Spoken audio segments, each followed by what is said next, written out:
Boa tarde, pessoal. Pô, super feliz de estar aqui, inspirado com esse começo de conversa. Parabéns, Renato, Hugo, show de bola demais realmente conhecer aqui. Agradecer muito meu time também que forçou, falou, Mauro, é um lugar que vale a pena conhecer, né? A gente com ativação como Heineken tem grandes ativações em vários lugares, mas aqui realmente tem alguma coisa diferente e o que a gente busca são essas conexões com pessoas que acreditam nos mesmos valores que a gente tem. Eu acho que aqui realmente mostra que é possível se desafiar, ser ousado, ambicioso para a gente construir isso. E acho que a gente, como grande marca, que participa dessa conexão com vários consumidores e clientes também, né? Acho que aqui a gente está falando também com alguns dos nossos clientes, são bares, restaurantes, a parte de hospitalidade. A gente quer estar realmente cada vez mais próximo de iniciativas desse tipo para aprender e realmente construir junto alguma coisa que pode ser melhor.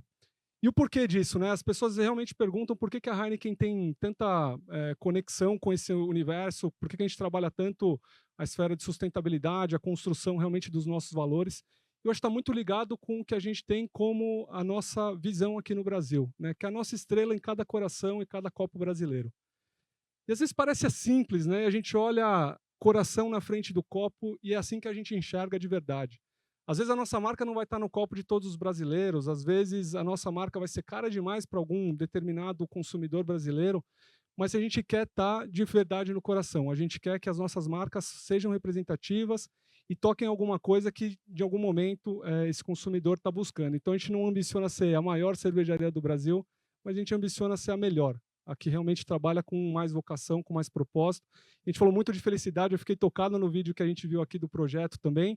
E a gente tem um lema na nossa companhia que é gente feliz brinda mais. Então a gente acredita mesmo que a felicidade, a conexão, a celebração é muito importante. Eu acho que são nesses momentos que a Heineken consegue participar. Mas eu resolvi começar contando aqui um pouco da história da Heineken Spin. E pouca gente conhece Heineken Spin, porque é um lançamento que está completando agora um ano, a gente lançou em 23 de junho do ano passado, e realmente pouca gente conhece, né? E acho que é uma ambição bem ousada até da Heineken, não isolada, realmente é uma colaboração de um ecossistema de parceiros que trabalham para alguns dos nossos propósitos, mas que eu queria compartilhar com vocês essas iniciativas, né? E eu acho que a gente estando aqui num projeto tão inspirador que ambiciona também essa evolução e guiar um pouco desse caminho do que pode ser o futuro do mundo, a gente também entende que o mundo dos negócios precisa se provocar para ter a roda girando em outro sentido, né? E o porquê a gente enxerga que a roda tem que girar em outro sentido? Porque o capitalismo, como a gente sempre conheceu, a forma como a gente sempre fez negócio, talvez não seja suficiente para a gente continuar fazendo os negócios daqui para frente. Então a gente fala muito de greenwashing, a gente que falou tantas vezes, o que a gente entendeu é que novas oportunidades e direcionar o futuro da companhia passava por enxergar diferentes formas dessa emergência climática atuando com um propósito e, de fato, fazendo esse resultado acontecer. Então, a gente lançou esse ecossistema colaborativo que a gente chama de Heineken Spin, que tem 4 grandes pilares. Eu vou contar para vocês cada um deles bem rapidamente. A gente vai passar alguns vídeos aqui também. Mas, no contexto geral, a gente começou a olhar a nossa cadeia de valor e a gente olhou os principais impactos que a Heineken gerava. E não são distantes do que a gente está falando aqui, pessoal. O primeiro deles era a dificuldade que a gente tem na revolução da transição energética, né? Então a gente tem o nosso compromisso lá de ser carbono neutro até o final do ano que vem, a gente vai chegar lá, fica todo orgulhoso. Mas o que é o escopo 1 e 2 dentro do que é a cadeia de valor de uma companhia como a nossa, que tem agricultura, que tem fornecedores? É muito maior do que isso. Então a gente se provocou a mudar realmente o nosso conceito e forçar essa transição de energia renovável. Então é um dos nossos pilares. Um segundo pilar que toca muito o que a gente tem de impacto na nossa cadeia é a parte de circularidade de materiais. Quem nunca viu uma Heineken long neck ali no vidro e falou, putz, o que vai acontecer com esse vidro depois? Esse é um outro tema que a gente realmente se preocupa e a gente quer evoluir também nessa cadeia de circularidade no Brasil. O terceiro deles tem a ver com agricultura regenerativa. E por quê? Acho que o Hugo, o Renato falaram muito bem. A gente precisa fazer mais do que só sustentabilidade, mas a gente precisa provocar a regeneração. E a gente enxergou que a proteção de um ativo tão importante como a água, para nós, só faria sentido se viesse aderido com alguma coisa relacionada à regeneração, e a gente vai falar um pouco de um dos projetos que a gente está fazendo em regeneração de floresta. E, por fim, a gente traz aqui até Mamba Water como a nossa principal marca, mas a gente tem um quarto pilar que são marcas de propósito. A gente acredita que a gente precisa inspirar os consumidores também a terem marcas com mais causa, marcas que defendem posições e que constroem essa relação de uma maneira mais saudável. Então, a gente pretende ter uma incubadora de novas marcas, todas certificadas B, no sentido de trazer realmente um novo consumidor para um universo que talvez não estava tão presente. Eu vou começar falando um pouco de marcas de impacto aqui com Mamba, e a gente tem, dentro dessa marca, um ponto muito importante. Não sei se alguém conseguir me ajudar a passar os slides, por favor, que não está indo. A gente tem nessa marca, bom, primeiro, uma água em lata, o que para a gente já é uma vantagem no sentido de conseguir facilitar a circularidade de materiais, porque o alumínio tem uma reciclabilidade bem melhor no Brasil. Mas, além disso, a cada litro de água que a gente coloca no mercado, a gente gera 1 litro de água de devolução para a sociedade. No caso, a gente começou com uma comunidade no Ceará, onde a gente tem uma escassez hídrica bastante grande, e a gente não quer fazer isso também de uma maneira superficial. A gente quer que isso gere um impacto de transformação. Então, não é que você vai lá e doa uma lata de água, né? Você estrutura, né, realmente infraestruturas como acesso à água, tratamento de água e distribuição, para que essa comunidade tenha realmente um impacto perene. Então, são marcas desse tipo que a gente quer provocar cada vez mais, né? Que elas tenham um propósito e que o consumidor possa engajar de uma maneira mais fácil com essas causas, sem ficar realmente só achando que é comunicação pela comunicação, porque de fato isso gera impacto na ponta. Tá? Esse já é dentro do segundo pilar, quando a gente fala de regeneração. Tá? Essa imagem é uma imagem do nosso reservatório de água numa das nossas maiores cervejarias em Itu, no estado de São Paulo. E realmente a água da cervejaria sai hoje desse reservatório, né? Essa é uma foto de 2007, né? A gente entendeu claramente já naquele momento, e eu acho que é muita felicidade, né? Quando o Hugo falou de um planejamento de 2.000 anos, na empresa a gente não tem essa ambição de fazer 2.000 anos de planejamento, mas eu acho que a gente tem muito orgulho de quando alguma pessoa lá atrás tomou uma decisão que a gente vê um impacto nesse longo prazo. E para a gente, 20 anos é um longo prazo. 20 anos atrás, essa área era exatamente assim. Então, vocês podem observar, tinham alguns fragmentos florestais, mas basicamente o pasto dominado ali. E é uma área de especulação imobiliária muito forte, né? A região de Itu tem um valor agregado bastante grande pela questão de infraestrutura rodoviária, enfim, acesso a São Paulo. Olha como essa área está 20 anos depois, pessoal. Não está passando. Se alguém puder me ajudar a passar um slide, por favor. Aqui, isso. Vai entrar um GIF que a gente montou. De 2007, essa é uma imagem que a gente tirou nesse ano, né? E é muito legal de ver que alguém que tomou essa decisão 20 anos atrás começa a ter um resultado que para a gente é muito prático hoje, né? Porque como companhia a gente depende dessa água, né? Um reservatório, obviamente, com uma mata ciliar regenerada, traz para a gente maior resiliência hídrica, melhor qualidade de água, então isso é muito importante. Mas eu acho que o mais legal é que a gente conseguiu trazer isso e exemplos, como a gente quer ver aqui, de regeneração da fauna, de um trabalho realmente de biodiversidade maior. Não à toa, a Fundação SOS Mata Atlântica tem instalado agora nessa região, né, numa propriedade da Heineken, sua sede. Então, hoje a gente compactua com eles, né, e faz todo um trabalho de pesquisa dentro dessa área para avaliar os ganhos de biodiversidade, os ganhos de resiliência hídrica e seguir a expansão desse tipo de projeto. Agora, quando a gente se deparou o que seria o futuro, né, para essa regeneração para a Heineken, a gente identificou que seria inviável economicamente fazer simplesmente uma replicação de reflorestamento por todas as unidades que a gente tem. Então, a gente começou a buscar caminhos onde a regeneração pudesse vir atrelada também a uma geração de valor, né? E a gente começou a trabalhar junto com o nosso parceiro Rizoma Agro, né, fundador, o Pedro Paulo Diniz, para a gente, de fato, ir para uma experiência diferente. Então, a pergunta que a gente tem recebido hoje muito da imprensa é: por que a Heineken decidiu plantar limão para colher água, né? E é muito curioso, porque o principal ativo para a gente é realmente a resiliência hídrica. A gente depende de água para o nosso produto final. Só que a gente identificou novas metodologias que usam as ciências ambientais, né, e realmente a força da natureza para que a gente tivesse uma regeneração acelerada e, ao mesmo tempo, produtiva, por meio de sistemas agroflorestais. Então, hoje a gente está implantando, junto com a Rizoma, dentro da nossa propriedade de Itu, né, e é uma propriedade bastante grande, né, a gente tem mais de 800 hectares ali para fazer a regeneração, e a gente vai fazer um sistema combinado de reflorestamento e um sistema agroflorestal produtivo para que a gente tenha esses 3 principais objetivos. Número 1, resiliência hídrica, então manter mais água no solo, que para a gente é muito importante. Número 2, a gente ter uma positividade de carbono. Então, lembra aquele net zero que a gente falou, a gente vai ser positivo do ponto de vista de carbono nas operações da Heineken no Brasil, então isso é muito interessante. E o terceiro é gerar benefício socioeconômico, né? Então a gente vai ter produtividade de limão, vamos vender limão orgânico, vai ser a maior produção de limão orgânico do Brasil, e a partir disso a gente gera emprego e renda para muita gente. Então acho que é um ganha, ganha, ganha, e a gente aprendeu que sistemas como esse podem gerar novas fontes de receita para a Heineken e ao mesmo tempo maior resiliência e benefício socioambiental. Então aqui só as fotos do que já está acontecendo, né? Então a gente usou esse último período de chuva para fazer o plantio. Nosso planejamento é longo, as plantas demoram mais ou menos 4 a 5 anos para começarem a ser produtivas e dali para frente a gente tem mais 15 anos, né? Então um projeto total de 20 anos para a gente chegar nos objetivos ali que a gente falou de carbono, de água e de produção. Tá? Mas esse é o segundo pilar de agricultura regenerativa. O terceiro, acho que muita gente já viu essas imagens por aí, e a gente se incomoda com isso também.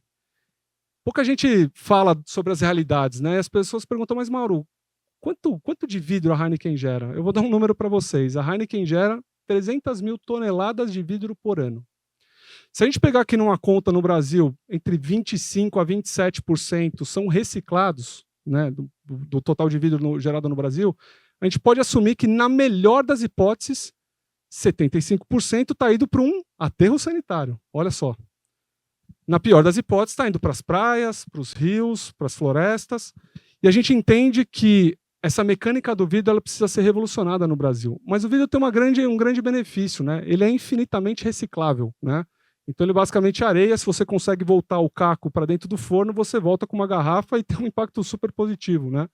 Fora a retornabilidade que a gente tem. Então, apesar da gente ter 80% do nosso volume em garrafas retornáveis, só esses 20% é um grande impacto no Brasil. E a gente reconhece isso e a gente precisa seguir evoluindo nessa cadeia. Então a gente buscou um parceiro que é a Ambipar para estruturar uma nova cadeia, um novo modelo de negócio para vidro no Brasil. Então o que a gente está fazendo? Junto com as cooperativas de catadores, né, e com algumas dessas empresas que fazem a coleta de vidro, a gente está estruturando 9 hubs, que a gente chama, são 9 pontos de coleta espalhados pelo Brasil, onde a gente vai, por meio dessas caçambas e da micrologística, aglutinar esse vidro, você basicamente separa por cor, quebra, e a gente vai fazer com que esse vidro tenha a possibilidade de acessar o nosso próprio fornecedor. Então, ao invés de eu sentar com uma Owens Illinois, com uma Vidroporto, que são esses players de vidro no Brasil, e falar, eu vou pagar X por garrafa. Não, eu vou pagar X e eu vou ter um desconto por tonelada de caco que eu te devolvo. Então, minimamente fechar esse circuito para a gente vai gerar uma positividade de reciclagem de vidro no Brasil e, ao mesmo tempo, um impacto econômico importante, tanto na redução de custo quanto na geração dessa receita. E, acima de tudo, a gente gera um impacto em toda a cadeia de catadores que depende muito disso no Brasil, que hoje, infelizmente, não consegue trabalhar com esse material. Legal? Por fim, pessoal, eu queria falar sobre o pilar de energia, né? O quarto dos 4 pilares que eu queria falar de SPIN. E aqui é muito interessante que a Heineken lançou, e eu vou até mostrar um pouco das campanhas que a gente fez sobre energia renovável, né? Então a gente chama de energia verde, todo esse programa que a gente faz de acesso à geração distribuída para os consumidores, mas pouquíssima gente sabe que a Heineken tem um parque eólico próprio, que a gente opera também no Ceará, e eu queria mostrar para vocês um vídeo, né, que são imagens belíssimas, e quando a gente vê isso, realmente aquele lastro, né, Alan, que você falou, da onde vem, a gente sabe da onde vem, da onde a gente compensa nos nossos eventos, e vem daqui. Não entrou o vídeo aqui do parque eólico, vamos lá.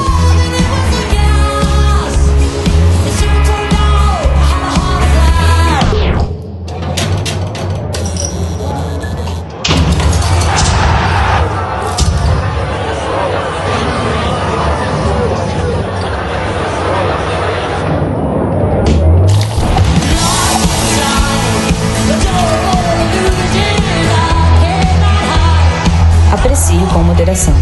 Esse foi o primeiro vídeo que a gente fez para engajar o consumidor, para mostrar sobre o que era energia verde. Então a gente falava que Heineken era feita só com água, malte, lúpulo e nada mais. E a gente colocou o quarto ingrediente, que era energia verde, que vem basicamente desse parque eólico que está nesse vídeo aqui.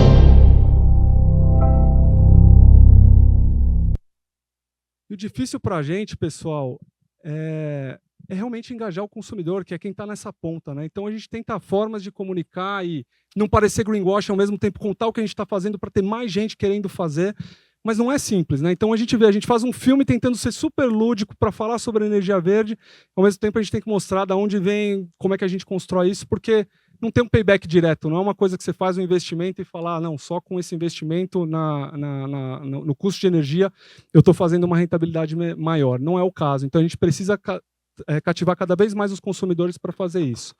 Então, pessoal, esse é o ecossistema de spin. Conforme eu falei, nenhuma pretensão da Heineken fazer uma revolução isolada. A gente tem parceiros que trabalham com a gente, então Ambipar, Rizoma Agro, a Ultragás no processo de energia, a Better Drinks e a CUFA dentro dos projetos de novas marcas. E a gente quer continuar inspirando para cada vez mais colocar isso na nossa ponta, que são realmente os nossos consumidores e os nossos clientes. Tá?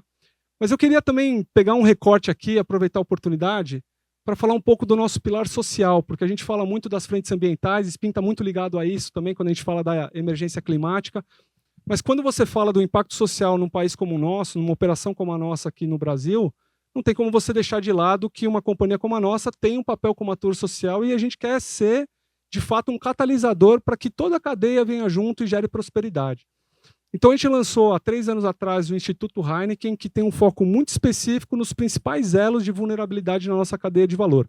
Então quando a gente olhou onde a Heineken atua, a gente identificou 3 públicos principais. O primeiro deles, catadores de materiais recicláveis. Acho que eu comentei para vocês, nosso produto está lá na ponta, a gente gera essa embalagem. Então, como a gente consegue alavancar esse público que faz acontecer a reciclagem no Brasil, é um dos grandes desafios que a gente tem e um dos pilares de atuação do Instituto.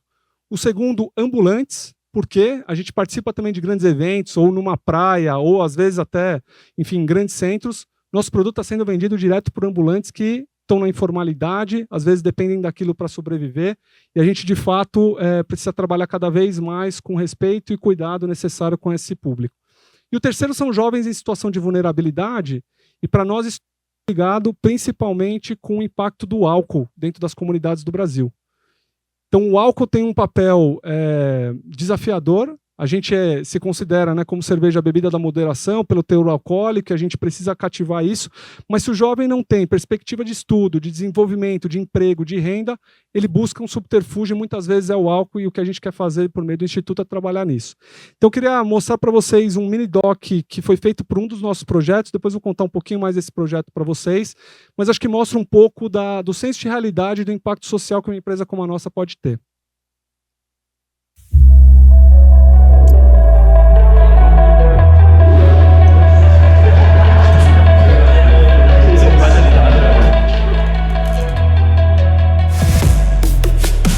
Aprender um pouco com o Instituto Heineken. Mas aconteceu, né? Total. Projetos como esse se muito socialmente ali entre nós. Fez uma Eu vejo grandes potências e eu me vejo neles. Silêncio 7. Minidoc, Instituto Heineken, cena 4, take 1. Sou o Lucas, tenho 23 anos, eu sou de Barueri. Meu nome é Michele, moro aqui em São Paulo, tenho uns 10 anos. Meu nome é Eliane Maria Teixeira Marinho, nascida e criada em bairro de periferia. Minha jornada com audiovisual no Instituto Heineken começou com o projeto Criativos da Favela, né?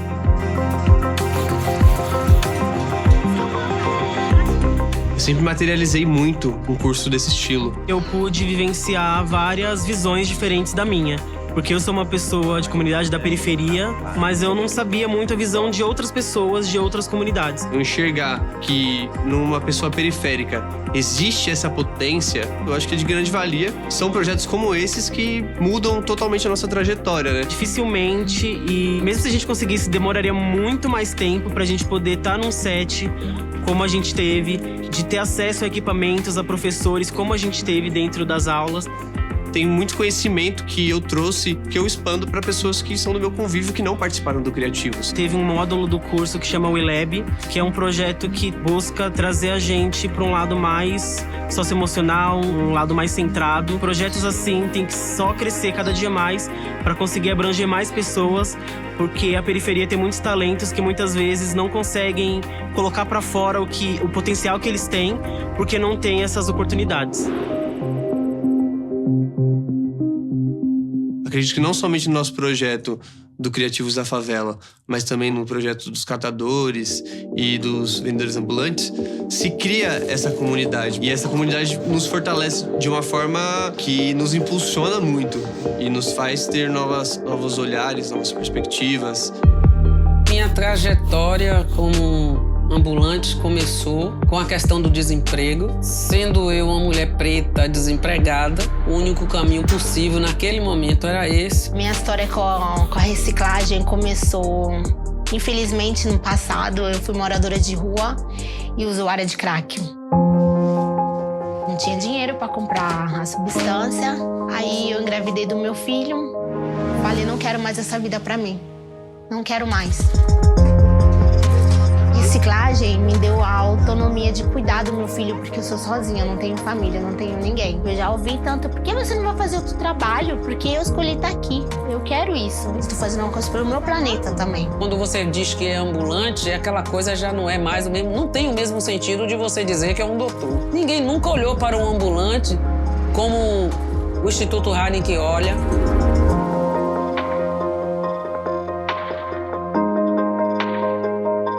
A gente necessita desse conhecimento, desse olhar para o ambulante que nunca houve. Pela primeira vez, eu me senti vista.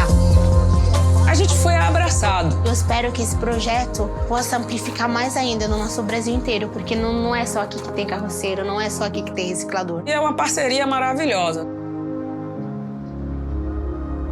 O Instituto me deu importância, me deu uma chance, me tá dando agora com vocês aqui de me mostrar. Estão começando a ver que eu existo, já o meu trabalho é importante. Esse projeto trouxe para mim essa luz de acreditar em mim mesmo. Nós podemos realizar grandes sonhos com o conhecimento, com a determinação, com a força de vontade. E o resultado que as pessoas não veem e que os números não podem apontar são esses sonhos que se multiplicam e que não vão necessariamente se realizar hoje ou amanhã. São sementes que foram plantadas, que vão florescer e que vão ser plantadas outras sementes em outros jovens, em outras pessoas. Hoje eu sou uma catadora, tenho uma linda carroça rosa. Sou muito orgulhosa dela, muito fiera pela minha carroça, pelo meu trabalho. E eu me sinto muito feliz. Essas ferramentas para pessoas que têm potencial, têm vontade, têm fome, é o essencial para que a gente consiga também transformar várias realidades.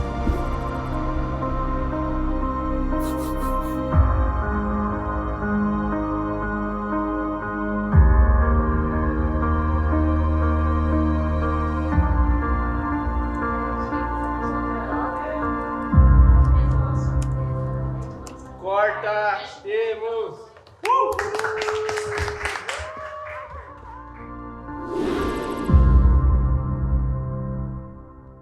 Boa.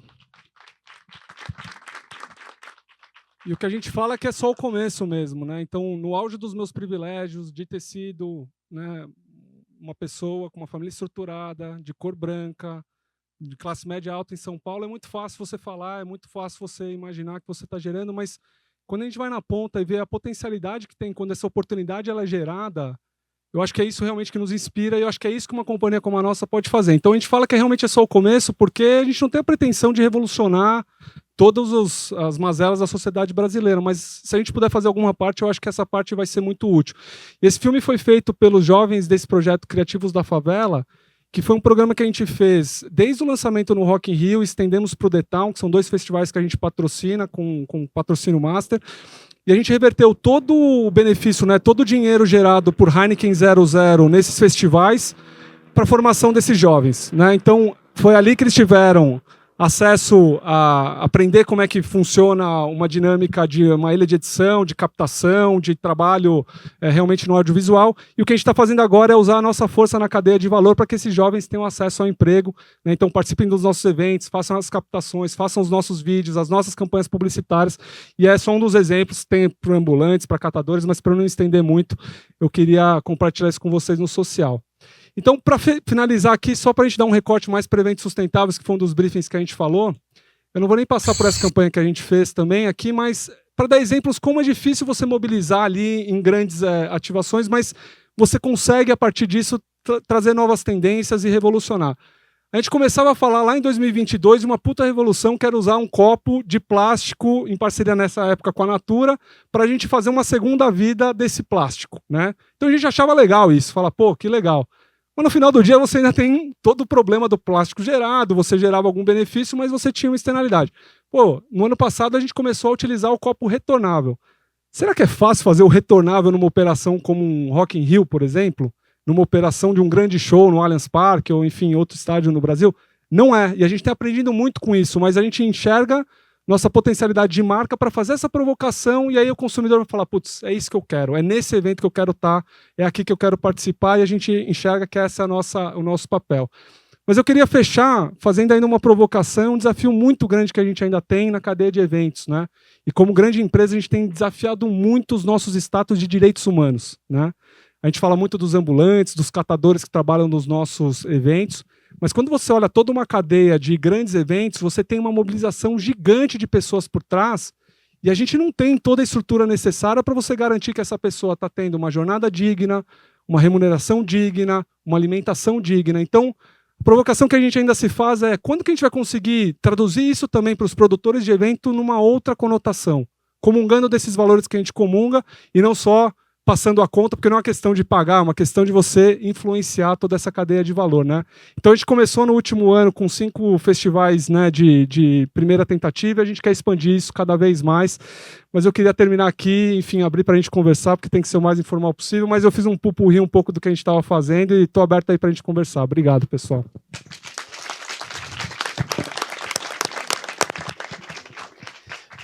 Achei médio. Achei médio, Melo. Foi médio. Pô, deu aula. Mauro, muito bom o que a Heineken vem fazendo. E a impressão que me deu é que parece ser um bom negócio ser ESG, né? Não é? É rentável? Essa é uma das perguntas. É rentável ser? É possível ser? Não só uma questão de conscientização enfim...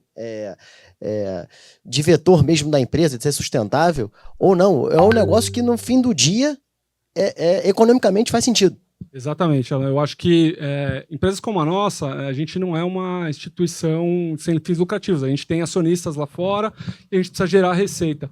O que eu acredito é que você precisa trazer isso numa construção justa e fazer isso com uma visão de longo prazo. Então, fazendo isso, essas oportunidades vão se materializar com o consumidor mais ávido pelo seu produto, que no final do dia é top line, que a gente chama, né, que é mais faturamento, e também no bottom line, porque muitas dessas iniciativas elas geram economia. Por exemplo, se você tem uma cadeia produtiva de água mais próximo da sua cervejaria, você tem um custo menor, por exemplo, de tratamento de água, né? É um benefício que você gera.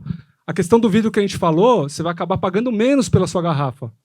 Também é uma redução. Então, no total, você tem uma grande potencialidade de fazer isso ser super rentável, mas não é simples. Você precisa fazer isso com consistência. Então, eu acho que a gente faz muito mais do que fala. Eu brinco lá dentro de casa, a gente precisa falar mais sobre isso, a gente precisa trazer um pouco mais o consumidor para dentro dessa roda, mas eu acho que acertando bem e sendo um investimento de longo prazo, ele vai te trazer um retorno, com certeza, inclusive financeiro. Sensacional, Mauro. Assim, acho que esse trabalho que vocês começaram agora com o Instituto Heineken, tão recente e já capacitou 1.800 jovens. Assim. Então, isso também de terem feito essa iniciativa de converter, né, toda ali a receita de Heineken Zero pro projeto é muito legal. E acho interessante isso, assim, dentro de uma grande companhia as pessoas não têm ideia, mas tem todo um trabalho de... Não é fácil, né? É uma mudança de cultura, né? De implementar realmente uma nova consciência e também ter que se articular com um festival, como você falou. Eu vi todo o esforço que foi feito nesse Rock in Rio, estava lá participando, de realmente ser real, né? O copo retornável. E isso gera um impacto sensacional. Como que é essa relação com os produtores? Assim, se você pudesse comentar, acho que essa iniciativa que vocês estão fazendo é muito legal, de terem escolhido 5 festivais, que são festivais que, né, que apareceram aqui, como o C6 Fest, como o João Rock, que são festivais que são referência para outros produtores que também têm festivais ou que estão começando. Como é que conta um pouquinho mais assim dessa relação para a gente passar aí também para alguém, se alguém quiser fazer alguma pergunta na sequência. Boa, não, é um super desafio, para falar bem a verdade, porque, bom, eu me considero meu principal papel, eu acho que eu sou um intraempreendedor, né? Eu preciso olhar essas oportunidades e conseguir materializar dentro de um contexto corporativo que nem sempre é simples. Quando você fala isso para fora, seja para um fornecedor de vidro, seja para um produtor, né, promovendo serviço, digamos assim, você precisa fazer um convencimento também. E não é simples porque o status quo é sempre a zona de conforto, né? A gente está num projeto que também é absolutamente revolucionário. Não é simples você ver esse tipo de coisa acontecendo. No nosso caso, é você conseguir colocar essa fagulha e fazer com que a força da sua marca e esse tipo de pessoas mais convictas que comungam do seu valor dê essa fagulha para que seja um novo normal.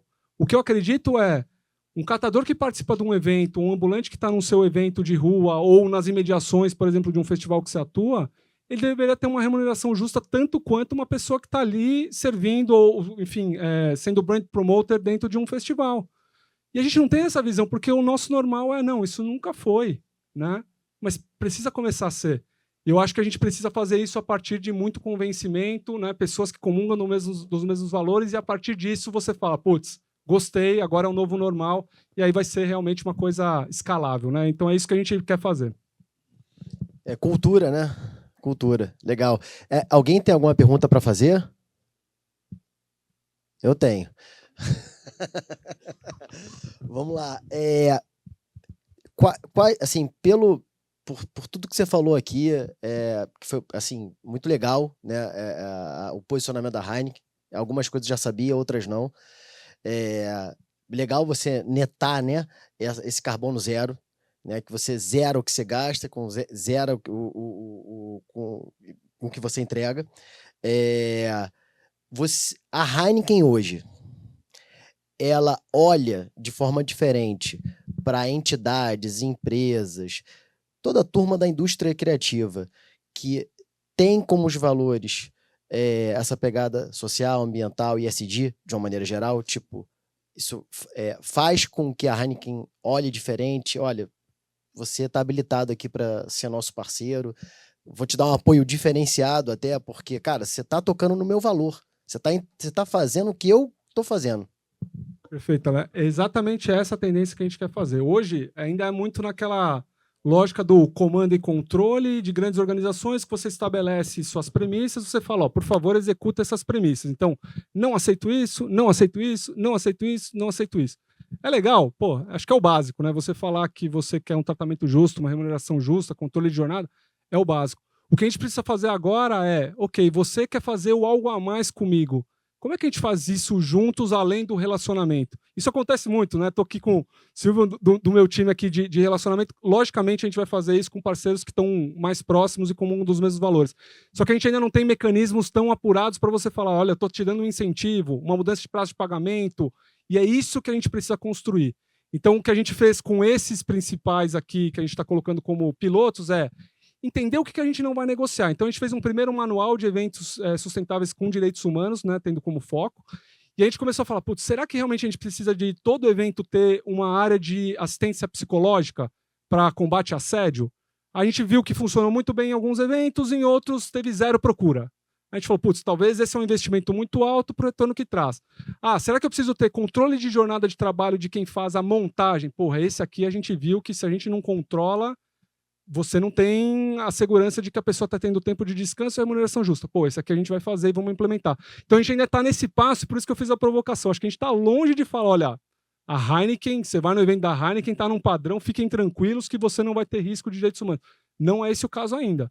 Mas eu espero que a gente seja fonte de inspiração e, junto com outros parceiros, consiga criar mecanismos para que isso aconteça na prática. Pois é, mas a contraparte, né, no caso do seu parceiro, ele pode se adiantar e criar seu próprio estatuto, sua cartilha, com as premissas ESG que ele produz e faz, né? E realiza. Super. Eu vi o Koala, por exemplo, que era um dos embrionários ali, nos festivais, ele estava muito mais preparado com muitas coisas, porque já era da essência dos produtores daquele evento específico. Então a gente aprendeu muito com eles naquele momento, né? Do entorno, do combate a assédio, eles tinham batedores ali para o combate a assédio dentro dos festivais. Então isso são coisas que a gente vai aprendendo e fala, pô, seria legal se todos tivessem, né? Mas eu acho que a gente está nesse papel ainda de identificar e, pô, contamos super, então, com a sua audiência aí, com certeza, se alguém tiver boas ideias ou oportunidades que a gente possa desenvolver, a gente está super aberto para fazer essa construção coletiva. Bom demais. Legal. Opa. Muito legal, e também queria destacar muito essa iniciativa dessa incubadora de marcas que vocês estão fazendo, inspirado no case da Mamba, né? Que eu acho que isso, para o médio e longo prazo, muda muito a cultura, e isso acontecer, todas as marcas, eu acho, criassem iniciativas como essa, a gente conseguiria espalhar o ISD, a sustentabilidade, esses conceitos de uma forma mais rápida, porque elas já nascem, né, com um novo direcionamento, né? Acho que talvez foi muito isso que vocês devem ter buscado ali na construção, né? É isso. O que a gente viu foi duas coisas principais. Primeiro, existe uma tendência de consumidor, né? Então, especialmente as novas gerações, elas buscam marcas que defendam propósitos mais claros. Então, esse é um ponto pacífico.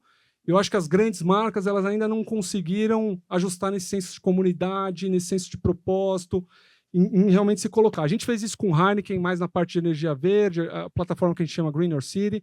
Com Amstel, a gente fez mais para a causa de LGBTQIAP+, onde a gente defende essa causa, né, patrocina a parada, trabalha com empregabilidade desse público, etc. Mas ainda não consegue chegar no core da formação da marca. Então a gente percebeu que existe uma tendência. E o segundo ponto como grande companhia, a gente é ruim em fazer inovação. E a gente precisa assumir isso, né? A gente demora muito tempo, é um transatlântico para você manobrar, você não consegue fazer um test and learn rápido. Então, a gente é bom em escalar, em fazer uma distribuição eficiente, em ter condutas claras, fazer ótimos líquidos, mas a gente não é muito bom em inovar na velocidade que o mercado exige. Então, o que a gente entendeu foi como é que a gente consegue capitalizar essa tendência de mercado na velocidade que a gente precisa para ver que marca realmente vai prosperar e vai ser uma próxima Heineken e que marca a gente testou, aprendeu e vamos para a próxima, porque assim, inovação é sobre isso, né? Então a gente criou esse modelo que tem esses dois propósitos, né? De você testar novos conceitos de líquido e produto com um posicionamento de sustentabilidade muito forte. Então hoje a gente tem Mamba como a principal, as outras duas que estão bem no pipeline é Bear Mate, né? Que é um energético natural que a gente tem também super bem, onde tem distribuição, precisamos aumentar a distribuição, e agora com uma cerveja a gente tem a Praia também, que está dentro desse escopo, e a gente quer fazer cada vez mais uma defesa do território do litoral brasileiro, e a gente tem trabalhado muito para isso. Cara, aula, pô. E tá dando uma sede aqui, cara. Acho que chegou a hora da Heineken Zero. Tem Heineken Zero aí? Não, acho que tem, né? Vamos pegar um pouco, precisava trazer a minha aqui. Bom, queria te agradecer, Mauro, foi sensacional. Acho que todo mundo que está escutando a gente aqui e está escutando em casa teve a oportunidade de conhecer muito mais sobre o que vocês estão fazendo e sair inspirado aqui também de ideias, de coisas para fazer. Obrigado, foi ótimo. E acho que a gente vai dar uma pausa agora, pessoal, bem breve, 10 minutinhos, muito rápido, só para a gente brindar, degustar uma Heineken juntos. É isso aí. E aí a gente... Valeu, gente. Obrigado, logo viu? tá Tamo volta. junto. Valeu. Valeu.